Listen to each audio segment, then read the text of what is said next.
We begin here this morning with a win of sorts for the House committee investigating the January 6th assault on the U.S. Capitol. Former Trump White House advisor Steve Bannon was found guilty on Friday on 2 counts of contempt of Congress. Bannon defied a subpoena for months to testify before the committee. He is the closest person to former President Trump to be charged with a crime in connection with the insurrection.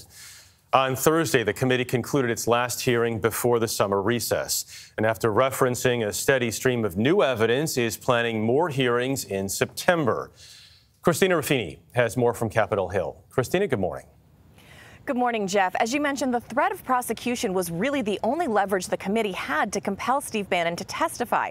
But somewhere along the way, they made the calculation he may never cooperate, and they wanted to send a signal to other possibly reluctant witnesses: either respond to the subpoena or defend yourself in court.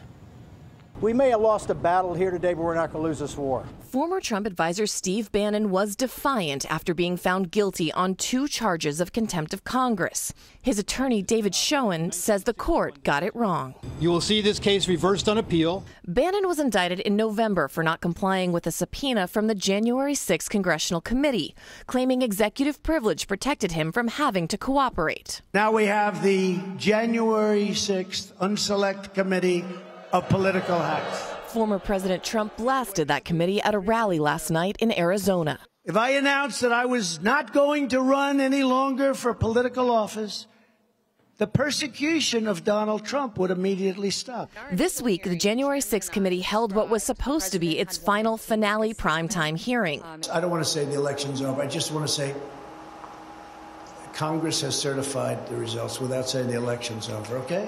Which included outtakes of then-President Trump's address to the nation hours after aides, family members, and friends tried to get him to intervene during the siege of the Capitol. We have a clear shot if we move quickly. The committee also played an interview with a White House security official who said Secret Service agents trying to secure the vice president were fearful for their own lives. There were calls to say goodbye to family members, so on and so forth. Over the course of 8 public hearings, more than 800 interviews, and a year of investigation, the 7 Democrats and 2 Republicans argued that Trump willfully decided not to act to protect the Capitol, what they call a dereliction of duty.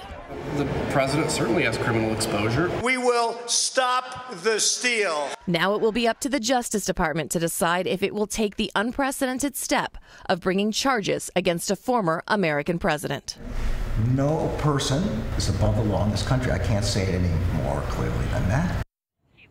Now, this week was the last scheduled meeting, committee meeting, but the committee members say that so many people have been listening to this testimony, more witnesses are coming forward, and now they're going to schedule more hearings in September. Dana? All right, Hollywood couldn't have scripted this. Christina, thank you.